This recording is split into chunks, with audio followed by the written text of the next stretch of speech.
চলে আসলাম আবার একটি ভিডিও নিয়ে। তো আজকের ভিডিওতে দেখাবো, আজকে যেহেতু ঈদের দিন, আর এই ঈদের দিনে যেহেতু সারা বিশ্বের মানুষ ঈদের দিনে কিন্তু কুরবানি দেয়, কিন্তু এই দেশের মানুষ কুরবানি দেয় না। তো আমি একটা এই বিষয়টা খুবই আশ্চর্যজনক বিষয়, এই মালদ্বীপে কিন্তু বড় কোনো স্থলগতি কোনো জায়গা নেই, সব জায়গায় শুধু পানি আর পানি। আর এই জায়গাতে বিশেষ করে পর্যটকরা এখানে ভ্রমণ করতে আসে। আর এই দেশে আয়ের উৎস একমাত্র হচ্ছে পর্যটক এবং মাছ। আর এই দেশে সবচাইতে বিখ্যাত এবং সুনামধন্য একটি জিনিস, সেটি হচ্ছে কোকোনাট বা নারিকেল। এই দেশে সবচাইতে এই জিনিসটি বেশি হয়ে থাকে, এবং নারিকেলের যেরকম আমরা দেশে বাগান দেখি সেরকম এই দেশে কিন্তু যেখানে সেখানে শুধু নারিকেলের গাছ আর নারিকেলের গাছ। আর বিশেষ করে এই মালদ্বীপে কিন্তু রয়েছে রিসোর্ট, গেস্ট হাউস এবং ছোট ছোট দ্বীপ। আর এই দ্বীপের যে ছোট ছোট দ্বীপে যে মানুষগুলো বসবাস করে, এটি কিন্তু জীবনের ঝুঁকি নিয়ে তারা বসবাস করে। এদেশের মানুষ তারা কিন্তু কখনো ধান, কখনো গরু, বরকি, ছাগল বা বাংলাদেশের কথাই যদি বলি, তারা কিন্তু অনেক কিছু দেখেছে।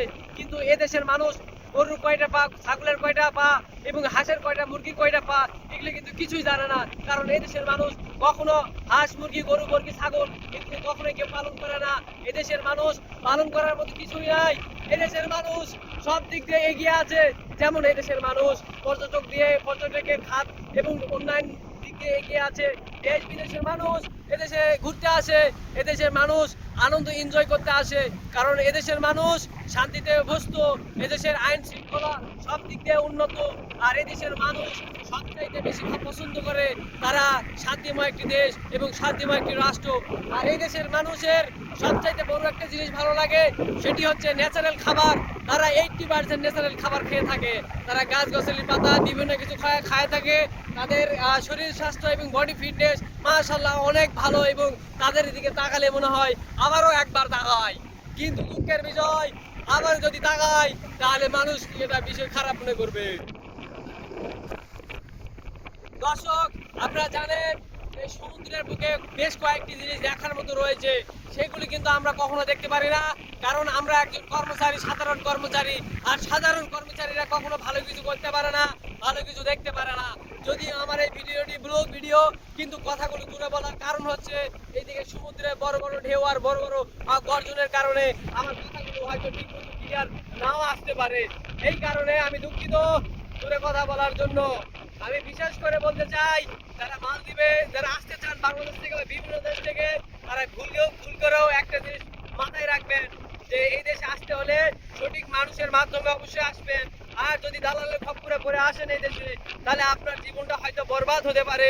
কারণ দালাল একটা কথা বলে আপনাদেরকে নিয়ে আসবে, আর একটা পর কাজ দিবে আরেকটা কাজ, কিন্তু আপনাদেরকে হয়তো বিভ্রান্তির মধ্যে ফেলাতে পারে। প্রিয় দর্শক, আমি আপনাদেরকে এই ভিডিওর মাধ্যমে বলে দিতে চাই, অবশ্যই আপনারা সাবধান থাকবেন।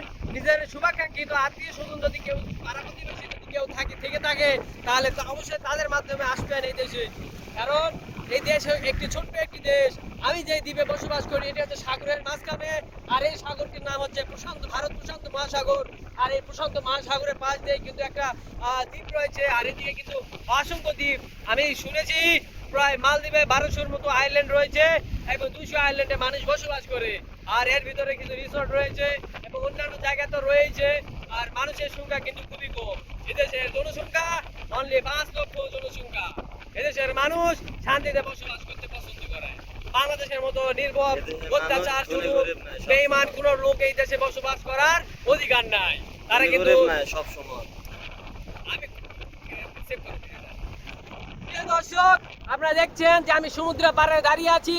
তো আমার হাতের ডান পাচ্ছে ছোট ছোট যে নৌকাগুলো, অর্থাৎ এই দেশের মানুষ ধুনি বলে তারা পরিচিত। তো দেখতে পাচ্ছেন ধুনি কিন্তু সমুদ্র দিয়ে যাচ্ছে কিন্তু হেলে তুলে, এবং সাগরের বড় বড় ঢেউগুলো দেখতে পাচ্ছেন। এই ঢেউগুলো কিন্তু তাকে বিশাল বড় আঘাত আনতেছে। 120 মাইল স্পিডে বাতাস বয়ে যাচ্ছে, এবং খুবই বাতাসের কারণে আমার কথাগুলো খুবই স্পিডে বলতে হচ্ছে, আপনারা কিছু মনে করবেন না। একটা কথা বলতে চাই, এদেশের মানুষ দেখেন, এদেশের ওই মুখে তাকাইছি।